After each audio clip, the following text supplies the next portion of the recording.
Un mardi matin ensoleillé, la ville se réveillait doucement dans un balai de klaxons feutrés et de pas pressés sur les trottoirs. Le ciel était d'un bleu limpide, et les vitres étincelantes de la concession Marlowe Prestige reflétaient les rayons du soleil comme un écrin de luxe inatteignable. Située dans un quartier huppé où les façades haussmanniennes côtoyaient les boutiques de haute couture, cette concession automobile était bien plus qu'un simple lieu de vente. C'était un temple du prestige, une vitrine de pouvoir réservée à une élite bien codifiée, discrètement blanche, résolument masculine. C'est la Aminata Diouf, une femme noire dans la quarantaine, fit son entrée. Elle n'avait ni chauffeur, ni sac de luxe à la main, ni téléphone dernier cri en évidence. Juste un tailleur noir impeccablement taillé, des escarpins sobres, une chevelure tirée en un chignon élégant et une démarche droite, assurée. Son regard calme et profond semblait dire qu'elle avait traversé bien des tempêtes sans jamais courber l'échine. Pas de phare criard, pas de bijoux ostentatoires, mais cette prestance naturelle que seule la dignité donne à celles qui ont appris à se taire dans un monde qui les scrute sans jamais vraiment les voir. Elle entra. Et immédiatement, l'air sembla changer. Le murmure feutré des conversations s'interrompit à peine perceptiblement. Les employés en costume 3 pièces, jusqu'alors absorbés dans des gestes commerciaux soigneusement chorégraphiés, levèrent les yeux vers elle pas avec curiosité, mais avec une forme d'incrédulité silencieuse, celle qui précède le soupçon. Elle s'avança dans le showroom, où des lignes racées de carrosserie étincelantes reposaient comme des sculptures sur marbre. Elle s'arrêta devant une Aston Martin DBS Superleggera, un bijou de puissance et de design, noir profond avec des reflets bleutés sous les spots. Elle s'en approcha avec une admiration tranquille. C'est alors qu'il apparut. Julien Marlowe, directeur de la concession, un homme à la cinquantaine bien conservé, port altier, montre suisse bien visible, parfum discret mais coûteux. Il la vit. Et immédiatement, ses sourcils se froncèrent légèrement, signe d'un agacement contenu qu'il ne chercha pas à masquer. Il s'approcha comme on s'avance vers une anomalie. « Puis-je vous aider ?» demanda-t-il d'un ton sec, sans chaleur. La formule était polie, mais le regard était une barrière. Aminata se tourna vers lui, poliment, et répondit. « Oui, je suis intéressée par ce modèle, et j'aimerais en savoir plus sur les options disponibles. » Julien la détailla des pieds à la tête. Il ne vit pas la sérénité, ni la tenue irréprochable, ni l'intelligence dans ses yeux. Il ne vit qu'une femme noire. Et il calcula inconsciemment ou non qu'elle n'avait rien à faire là. « Vous savez, ce véhicule dépasse les 300 000 €, dit-il avec un petit sourire en coin.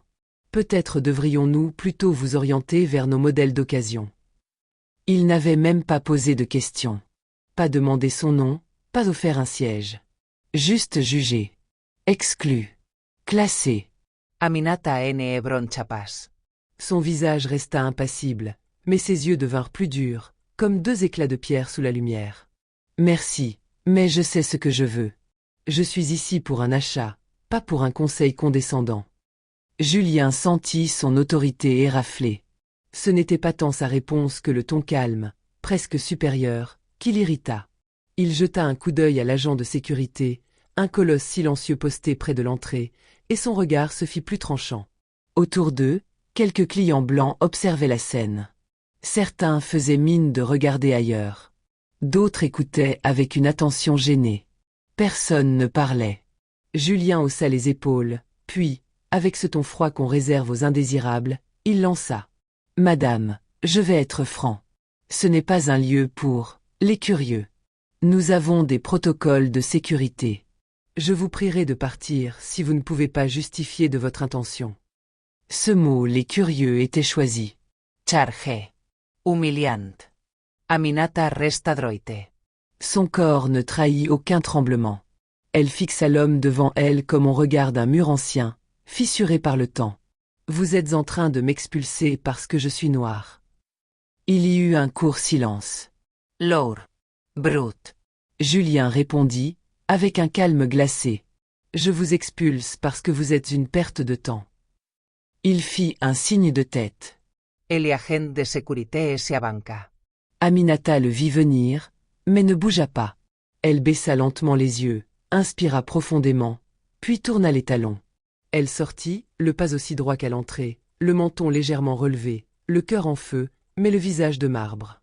Elle ne laisserait pas ces hommes voir la douleur, ni la colère. Elle avait appris depuis longtemps que dans un monde qui vous refuse le respect, La dignité est un acte de résistance. Et pendant qu'elle franchissait les portes vitrées, les regards restaient figés. Certains pleins de honte. D'autres vides. Tous complices, d'une manière ou d'une autre. 15 minutes après le départ d'Aminata, l'atmosphère dans la concession Marlowe Prestige semblait s'être figée dans une chape de malaise palpable. Julien Marlowe, confortablement installé à son bureau, essayait de se concentrer sur ses papiers, mais l'incident précédent le rongeait. Chaque fois qu'il revoyait l'image de cette femme noire, si digne, qui refusait de se plier à son jugement, une agitation intérieure grandissait. Il n'avait pas compris. Il n'avait pas voulu comprendre. Le murmure des clients et des employés se fit plus discret, et Julien sentit une légère tension monter dans l'air comme si un souffle secret passait à travers le showroom. Il se redressa dans son fauteuil en écoutant la légère vrombissement des moteurs extérieurs. Il tourna la tête vers la grande baille vitrée, comme pris dans un pressentiment. C'est alors qu'un vrombissement doux, mais imposant, rompit le silence. Une Rolls-Royce fantôme, noire métallisée, majestueuse, s'arrêta devant la concession.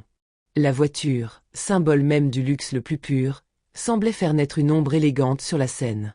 Le chauffeur, impeccablement habillé, sortit de la voiture avec une lenteur étudiée. D'un geste fluide, il ouvrit la portière arrière. Et là, dans le silence suspendu du showroom, Aminata apparut.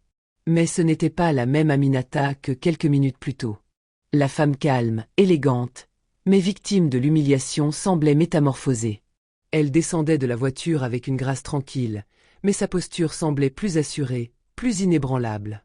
Son regard perça l'air, et le sol sous ses pieds semblait se solidifier sous la pression de son autorité nouvelle. À ses côtés, un homme fit son apparition. Il était impressionnant. Un homme à la stature calme et imposante, mais dont chaque mouvement respirait une énergie maîtrisée. Elie Ebadiane. Le mari de Aminata. Son nom résonnait dans l'air comme une chaleur invisible. Un nom que Julien n'associa pas immédiatement à la puissance qu'il portait, car ce nom était un secret bien gardé dans les cercles les plus fermés du monde des affaires. Elie portait un costume sur mesure, d'un bleu profond, parfait comme une seconde peau. Ses yeux perçaient l'air, semblables à deux lames de diamant. Sa présence dégageait quelque chose de presque tangible, une force tranquille qui déstabilisait. Ils s'avancèrent, main dans la main, vers les portes vitrées de la concession. Aucun mot ne fut échangé entre eux, mais l'entente entre le couple était évidente, comme une alliance indéfectible, une symbiose tacite entre deux individus parfaitement conscients de la place qu'ils occupaient dans ce monde. Le bruit des portes qui s'ouvrent sembla assourdir l'atmosphère. Aminata et Elie pénétrèrent dans l'espace froid et lumineux de la concession, leurs pas résonnant dans le silence tendu du showroom. Julien, qui venait à peine de se redresser dans son fauteuil, sentit son cœur s'emballer. Elie s'avança lentement, regard fixe, voix calme mais d'une autorité inébranlable. « Bonjour. Ma femme est passée tout à l'heure pour vous acheter une voiture. Et vous l'avez humiliée. » Le ton était posé, mais chaque mot frappait Julien comme un coup de marteau. Il tenta de se reprendre, mais la pression dans la pièce était désormais insupportable. « Jotae. Je n'étais pas au courant de son statut. » balbutia-t-il, déjà désorienté par la hauteur de la situation. Aminata, toujours aussi digne, se tourna lentement vers lui. Il croisa son regard, et cette fois-ci, ses yeux n'étaient plus ceux d'une victime. Ils étaient remplis d'une force tranquille, d'une souveraineté retrouvée. Elle n'avait pas besoin de s'expliquer, mais elle lui offrit ces quelques mots avec une douceur glaciale. « Je n'ai pas besoin d'un statut pour être traité avec respect. » Julien, pris au piège, se sentit comme un enfant pris en faute, mais il tenta de se maintenir dans l'apparence d'un contrôle. Il tenta une feinte, un dernier soupir d'ego dégonflé. Elie, cependant, n'était pas là pour les tergiversations. Il tendit une carte de visite avec une lenteur calculée, sa voix glacée d'une ironie palpable. « Je suis actuellement en négociation pour acheter plusieurs concessions de luxe, y compris celle-ci. Il semble que votre nom revienne souvent dans les dossiers comme problématique en matière de gestion humaine. » Le silence tomba comme un couperet. Les employés qui s'étaient figés dans leur coin, leurs yeux fixés au sol, attendaient la suite de ce duel silencieux. Julien était livide. Ses mains, qui s'étaient posées sur le bureau pour se donner une contenance, commencèrent à trembler. À partir de demain, cette concession portera un nouveau nom. Vous n'en ferez plus partie. Le verdict était implacable. L'air devenait irrespirable, comme si la température venait de chuter de plusieurs degrés.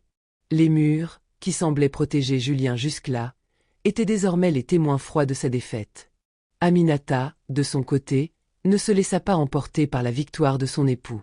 Avec un détachement majestueux, elle se tourna une dernière fois vers le directeur. Ses mots furent simples, mais porteurs d'une vérité absolue, gravée dans l'espace comme une pierre tombale. Le vrai luxe, ce n'est pas ce qu'on vend. C'est la manière dont on traite les gens. Aminata et Illy se tournèrent, ensemble, et quittèrent la concession. Chaque pas résonnait comme une sentence, leur départ marquant la fin d'une époque pour un système qui n'avait su voir que des apparences. Derrière eux, la concession restait figée, tel un sanctuaire dévasté par l'incompréhension, un lieu qui n'avait pas su reconnaître la dignité quand elle était face à lui. Quelques mois plus tard, la concession s'appelle Badiane Prestige Automobile. Elle emploie une équipe diverse, formée à l'éthique, à la culture du respect et de l'excellence. Aminata y supervise un programme d'inclusion et de mentorat pour les jeunes issus des quartiers marginalisés. L'histoire de son expulsion est devenue virale, partagée des millions de fois, inspirant des débats, des changements et de nouvelles prises de conscience. Le respect ne s'achète pas, il se donne. Et ceux qui jugent trop vite les apparences risquent de se retrouver face à la grandeur qu'ils ont tenté d'ignorer.